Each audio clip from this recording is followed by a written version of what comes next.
We'll see what happens. We're talking to India now. We'll see what happens. America के अखबारात में ये बात भी छप रही है कि खतरा यही है कि डोनाल्ड ट्रंप को अल्टीमेटली सरेंडर करना पड़ेगा। भारत का जवाब आते ही डोनाल्ड ट्रंप के सुर बदले हुए नजर आए हैं। उन्होंने कहा कि हमारी ट्रेड टॉक्स जो हैं वो कंटिन्यू करेंगी और ये चलती रहेंगी, क्योंकि भारत ना उनका पाकिस्तान और भारत के बीच सीज फायर कराने वाला नैरेटिव बाय कर रहा है और ना उनकी टैरिफ्स की शर्तों को आसानी से मान रहा है। अगर हम लोग भारत की बात करें तो वो हमेशा अमेरिका को आंखें दिखाता है। वो कहता है कि जो मेरी मर्जी होगी मैंने वही करना है और इसके अलावा अगर कोई मुझे गाइड करने की कोशिश करेगा तो मैं टोटली उसकी जो गाइडेंस है उसको रिजेक्ट करूंगा। मसला ये है कि डोनाल्ड ट्रंप ये चाहते हैं कि हिंदुस्तान की जो एग्रीकल्चर मार्केट है, हिंदुस्तान की जो ऑटो मार्केट है, जो ऑटो पार्ट मार्केट है और जो उसमें अमेरिका की कंपनीज को जो है एंट्री मिले। यूके की ट्रेड डील को भारत एक जिसे कहते हैं बेंचमार्क के तौर पर अमेरिका के सामने रखेगा। चाइना और इंडिया भी क्लोज होते जा रहे हैं, वो रेक बना रहे हैं, रशिया इंडिया चाइना, ये भी मसला हो सकता है। इसलिए अमेरिका की नहीं सुनी ने कि अमेरिका इस टाइम दोगली पॉलिसी कर रहा है ना। वो कैसे? वो इसलिए कि आज से इंडिया की अवाम में हमारी अवाम में ये फर्क है कि इंडिया की अवाम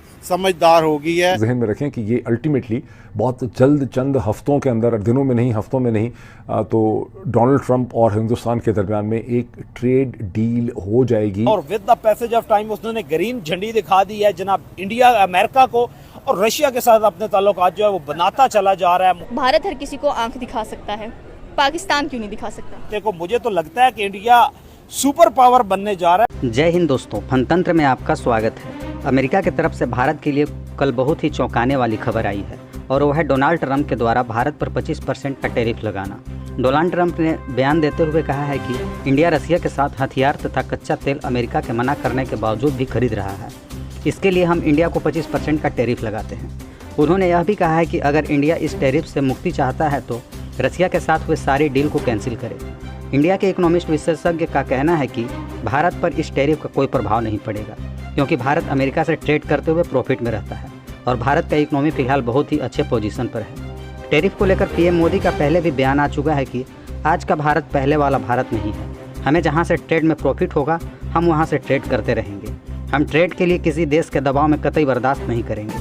भारत के कड़े रोक को देखते हुए डोनाल्ड ट्रंप ने 12 घंटे के अंदर टैरिफ के संशोधन करने पर राजी हो गए हैं। यह देखकर पूरे पाकिस्तानी मीडिया में यह चर्चा का माहौल बना हुआ है कि भारत कितना ताकतवर हो गया है, वो अमेरिका के आगे भी नहीं झुकता है।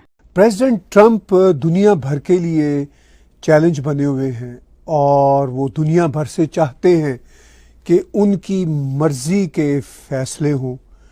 कहीं कहीं जैसा वो चाहते हैं हो पा रहा है और बहुत सी जगहों पे जैसा वो चाहते हैं नहीं हो पा रहा और उनकी फ्रस्ट्रेशन बढ़ती चली जा रही है। भारत के बारे में उनकी फ्रस्ट्रेशन तो ज़रूरत से ज़्यादा बढ़ती चली जा रही है क्योंकि भारत ना उनका पाकिस्तान और भारत के बीच सीज फायर कराने वाला नैरेटिव बाय कर रहा है और ना उनकी टैरिफ्स की शर्तों को आसानी से मान रहा है और ना ट्रेड डील जिस पे कई महीनों से भारत की और अमेरिका की बातचीत चलती रही लेकिन वो किसी भी किनारे नहीं लग रही। तो प्रेसिडेंट ट्रंप ने 1 अगस्त की एक डेडलाइन पूरी दुनिया को दे रखी है और इस दौरान उनके शायद दुनिया के 7-8 देशों के साथ ही बमुश्किल ट्रेड डील हो सकी है।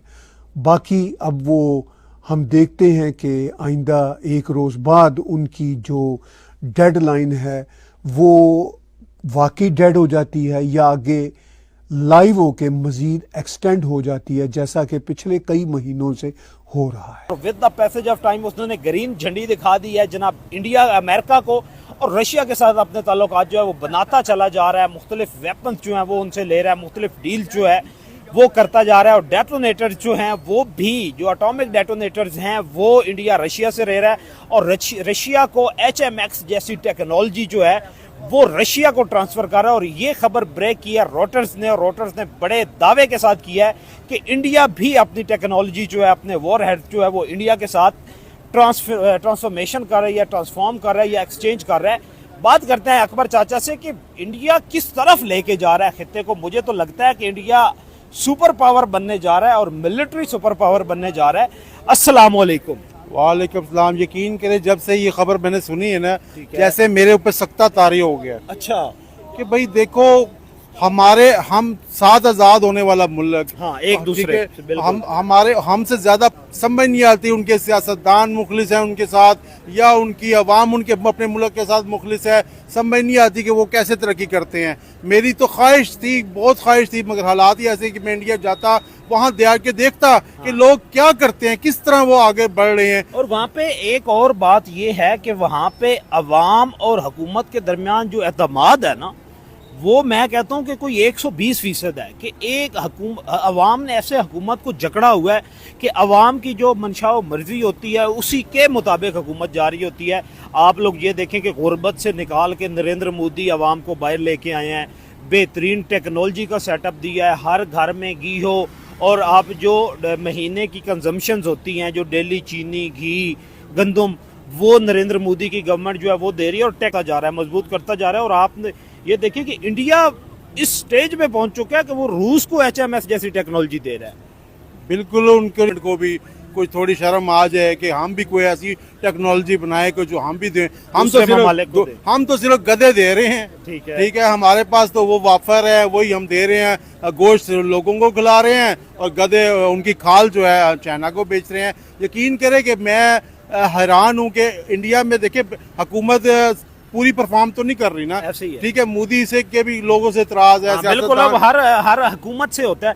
हुकूमत कभी भी 100% अवामी जो उमंगें होती हैं या अवामी विल जो होती है उस पर पूरा तो नहीं उतरती, लेकिन अक्सरियत में देखा जाता है कि अवामी मफाद में वो कितने फैसले कर रहे हैं। मगर मैं समझता हूँ वो अपने जो है ना अच्छे और बुरे की पहचान उनको होगी है। हमें 70-75 सालों में अच्छे बुरे की पहचान ही नहीं हुई है। हम ये कहते हैं कि बस ये भी हमारा दोस्त है, वो भी हमारा दोस्त है, इससे भी हमने खाना है, उससे भी हमने खाना है। मगर इंडिया वाले कहते हैं हमने अब किसी से खाना नहीं है, हमने अपना उगाना है, अपना खाना है, हमने किसी की तरफ नहीं देखना, और अपने मुल्क को आगे लेके जाना है। इसीलिए उनका मुल्क आगे जा रहा है, चाहे उनके देखे सियासतदान जैसे भी हैं, मगर उनकी अवाम अपने मुल्क के लिए मुखलिस है। अभी आपने ये देखा है कि इस मामले पे असदुद्दीन अवैसी जो कि बड़ा, आप ये कह लें कि अपोजिशन लीडर और बड़ा नरेंद्र मोदी के खिलाफ है, योगी नाथ के खिलाफ, आदित्यनाथ के खिलाफ है, वो डिफेंस मिनिस्टर के बड़ा खिलाफ है और बड़ी तकड़ी अपोजिशन करता था। लेकिन अब मोदी के पॉलिसी से वो इंस्पायर होके अभी क्रिकेट मैच में आपने देखा तो उसने कहा कि हमने तो टीम ही नहीं देनी थी, हमने तो एशिया कप खेलना ही नहीं था, तो पाकिस्तान के साथ जब तक हमारे ताल्लुकात नॉर्मलाइज नहीं होंगे हम अपनी टीम भी नहीं देंगे। उधर से अमेरिका ने साइड बदली, अमेरिका ने आंखें दिखाना शुरू की। अमेरिका आपको पता है कि बड़ी कोशिश करता रहा कि हम लोग जो हैं अपना F-35 जो है वो इंडिया को बेचें। उसने बड़े पापड़ भी बेले, तरले किए, मिन्नतें की नरेंद्र मोदी की, लेकिन वो उन्होंने किसी तरह उनको घास ही नहीं डाली। उन्होंने सीधा जहाज उठाया और रशिया की तरफ चले गए। और अगर तुम लोग नए हो तो सब्सक्राइब करो।